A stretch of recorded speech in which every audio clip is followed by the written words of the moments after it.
Hello नमस्कार, स्वागत है आप सभी का यूट्यूब चैनल के इस बेहतरीन प्लेटफॉर्म पे। आज जो आपके सामने इन्फॉर्मेशन है, आपने स्लाइड देख ली होगी, जो मेन डेस्कटॉप है। ठीक है, अच्छी खासी जानकारी आपके सामने है। कुछ नहीं कहूँगा, बहुत सारे लोगों के लिए बहुत ज़्यादा फायदेमंद योजना आपके सामने ये जो है।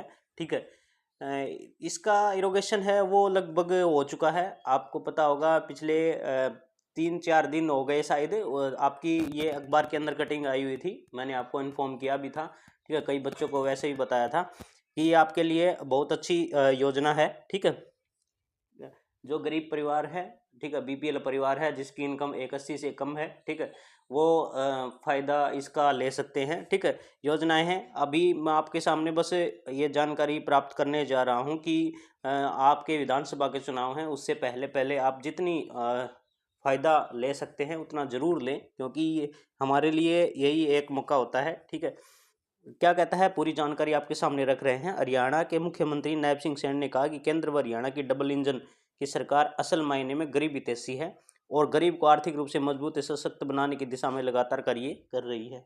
कारण क्या है वो आपके सामने रख रहे हैं। कांग्रेस सरकार ने गरीबों की योजनाओं का लाभ लेने के लिए कार्यालयों के चक्कर लगाने पड़ते थे। बिचौलियों व कमिश्नरियों मनमानी चलती थी, जैसे कि लेकिन उनकी सरकार में न कोई बिचौलिया है, न कट, न कमीशन और न ही किसी सिफारिश के चक्कर काटने की जरूरत है। योजनाओं का लाभ सीधे गरीबों के खाते में पहुंच रहा है। ठीक है, हमें सरकार से कोई लेना देना नहीं है, चाहे कांग्रेस हो चाहे भाजपा हो, हम अपना देखना है। ठीक है, हम किस तरह है अपना फायदा ले सकते हैं, लाभ ले सकते हैं। मुख्यमंत्री नायब सिंह आज पानीपत के अनाज मंडी में, ठीक है, ये कटिंग तो 3-4 दिन पहले की है, लेकिन आपकी जो इस स्लाइड के अंदर आज ही डली है।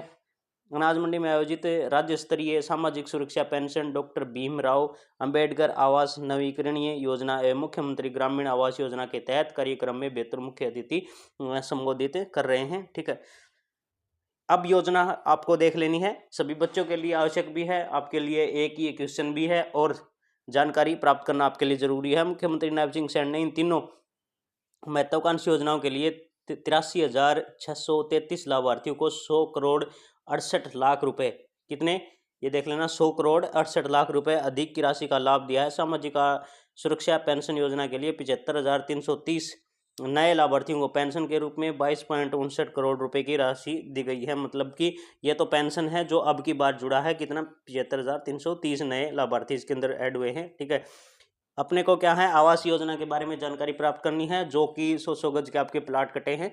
इसी तरह से डॉक्टर भीमराव अंबेडकर आवास नवीकरण योजना के तहत 2003 लाभार्थियों को 15.09 करोड़ रुपए की सहायता राशि मकान मरम्मत के लिए जारी की गई है। ठीक है, आगे क्या कहता है, इसी प्रकार से मुख्यमंत्री ग्रामीण आवास योजना के तहत 100 गज वर्ग गज के 6300 लाभार्थियों के अधिकार पत्र एवं 1-1 लाख रुपए की वित्तीय सहायता के पत्र प्राप्त किए। ऐसे लाभार्थियों को लगभग 63 करोड़ रुपए दिए हैं।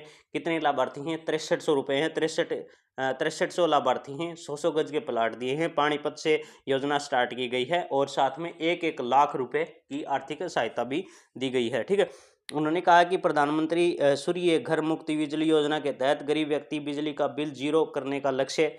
हैप्पी योजना के तहत गरीब परिवारों को प्रत्येक सदस्य के प्रति वर्ष 1000 किलोमीटर तक की मुफ्त रोडवेज यात्रा लाभ दिया गया है। ये दोनों योजनाएं कामयाब हो रही हैं। हैप्पी कार्ड लगभग सभी यूज कर रहे हैं। इससे अच्छी, बहुत अच्छी योजना मैं मान रहा हूँ बच्चों के लिए, क्योंकि जिस बच्चे को दिल्ली अप डाउन के लिए जाना है 20 से 30 किलोमीटर, उसके लिए आपका किराया बच गया है। माँ बाप किधर जा रहे हैं, पूरे हरियाणा के अंदर आपकी ये बहुत अच्छी योजना है। ठीक है, उन्होंने बताया कि आयुष्मान भारत योजना का विस्तार, एक चिरायु हरियाणा योजना के तहत 5 लाख रुपए का अंत्योदय परिवार को स्वास्थ्य लाभ दिया गया है। उन्होंने कहा कि गरीबों को बेटी की शादी में दिक्कत न हो, इसलिए मुख्यमंत्री विवाह शगुन योजना चलाई। इसके तहत गरीब परिवार बेटियों को 71,000 रुपये तक शगुन दिया जाएगा। शगुन योजना का लाभ अब क्या हो गया, इसको बढ़ा के ये कर दिया गया है कि जो बच्ची की शादी है उससे आधा पैसा उसको शादी के दिन मिल जाएगा और आधा पैसा उसकी शादी के बाद मिलेगा। पहले सभी बाद में ही मिलते थे। ठीक है, तो ये बहुत अच्छी पहल है। ठीक है, अगली स्लाइड है हमारी। 2.32 लाख वृद्धजनों को भत्ता दिया गया, स्वचालित है। मुख्यमंत्री ने कहा कि 2022 में वृद्धावस्था सम्मान भत्ते को प्रोएक्टिव मोड पर शुरू किया गया था। तब से अब तक 2,32,000 वृद्धजनों का भत्ता स्वचालित किया गया है। इसी तहत आयु सीमा 2 लाख रुपए से बढ़ाकर 3 लाख रुपए वार्षिक की गई है। ठीक है। उन्होंने कहा कि कांग्रेस के शासनकाल में केवल 1,000 रुपये प्रतिमाह पेंशन मिलती थी, लेकिन अब उनकी सरकार ने उसे बढ़ाकर 3,000 रुपये प्रतिमाह किया है। समय प्रदेश में सरकार को 20 लाख से अधिक बुजुर्गों को 605 करोड़ रुपए की राशि प्रदान की जाती है। ठीक है, ये देख लेना आपको प्रति माह कितने होते हैं, 605 करोड़ रुपए सरकार से निकल रहे हैं ये। ठीक है, ये स्लाइड थी, कुछ इंपॉर्टेंट बातें थी सबको। एक बात ये थी, आपको ये जान लेना है कि ये पानीपत से योजना शुरू की गई, इसका मुख्य उद्देश्य 100 गज के प्लाट प्रदान करना है गरीब लोगों को। ठीक है, इसके लिए इनकम देखी गई है 1,80,000 रुपये इसकी इनकम मानी गई है। गरीब परिवार जो बीपीएल परिवार हैं उनके लिए ये योजना है। साथ में 1-1 लाख रुपए इनकी वित्तीय सहायता भी दी गई है, लेकिन मेन है वो आपका इसके प्लॉट के ऊपर ये योजना चलाई गई है। ठीक है, तो देख लेना है।